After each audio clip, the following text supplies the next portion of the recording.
Hey guys, it's Gail with Everything Nash, and we are here with Drake Milligan again. Drake, so good to see you. Thanks for talking to us today.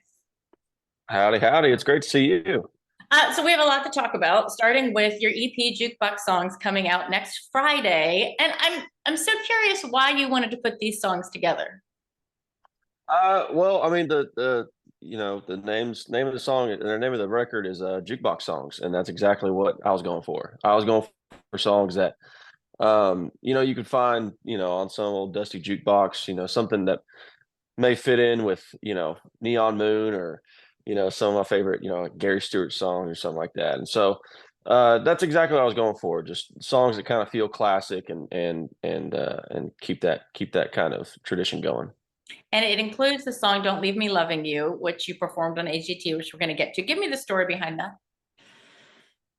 Well, that was a song. That song really just the first time I heard it, that melody just really stuck out to me, and it just felt like, man, this is something that could have, it felt like it could have been a hit in the '90s, and it's a lot of fun to sing.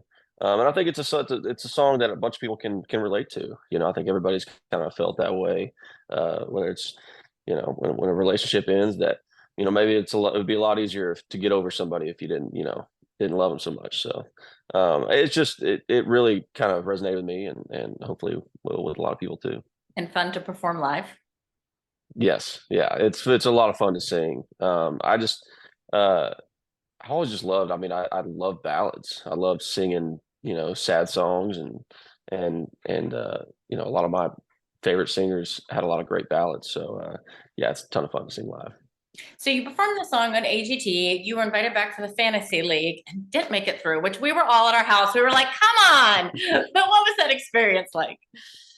It was a lot of fun. The great part about that show was not like a ton of pressure. I mean, it's still, you still have that pressure you do of love, being on TV and everything, but it wasn't filmed live. And also too, you had all these great acts. I've been a fan of AGT and been watching the show for years, and it was cool to see all these like past winners and people I've seen on the show, and I'm kind of sitting there like, oh my gosh, there's, yeah, seeing people that I've seen on that show and enjoyed. So and it was just a lot of fun. It was kind of a reunion for everybody, and working with that crew.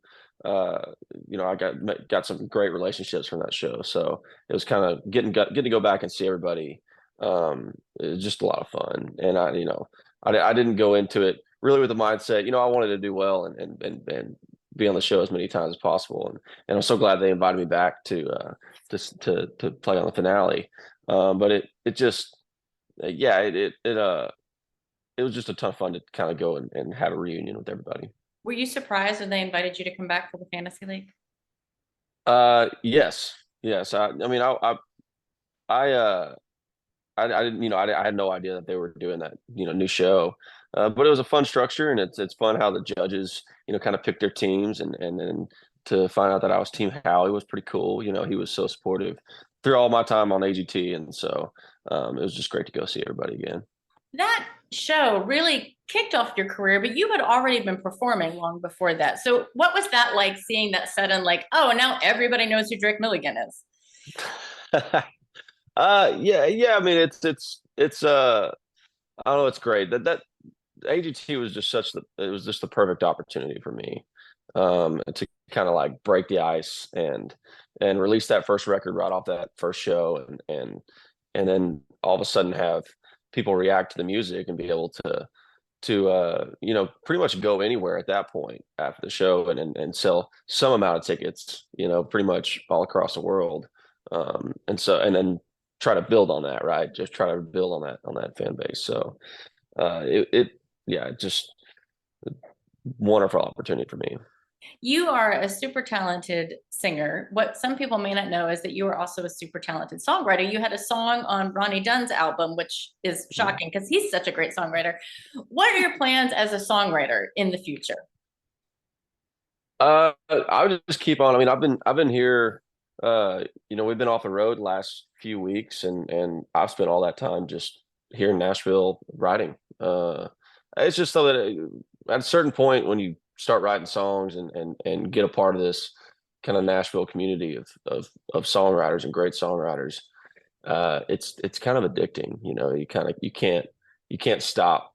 It's not like you can shut off the songwriter switch. And I think as soon as you do, sometimes it fires. You get an idea and it fires back up. So yeah, it's been great to. I mean, I had that Ronnie Dunn cut, which was kind of my first, you know, first time somebody I've looked up to so much has cut one of my songs and felt so great about it. And then last year I got a Tim McGraw cut as well, a song called Paper Umbrellas on his album Standing Room Only. So um yeah, it definitely ignites the fire a little more. I go, man, I want to get some more songs recorded.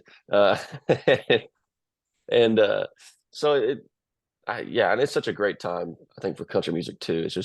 It's a really inspiring time for somebody like me, because I see all these opportunities of, you know, if I write a song tomorrow, you know, who knows who's going to cut it. You know, if it maybe, you know, my next single, you know, maybe a song that does well for me, or it could be, you know, something that one of my heroes cuts. So it's just inspiring, and it keeps me going.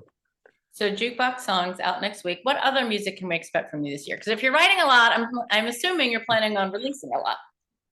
Well, yeah, I mean, I'm always, especially right now, I'm chomping at the bit, as we say, to get in there and cut another record. There's no real plans for that now, but I'm always I'm always looking at songs. I'm always writing songs. I'm always looking for songs. So yeah, I'm gonna be after this EP comes out. I'm definitely gonna be. I want to be trying to get back in there and cut another record as soon as Awesome. possible. Good to talk to you, Drake. Always love chatting with you. You too, absolutely. Thanks. Have a good one, Drake.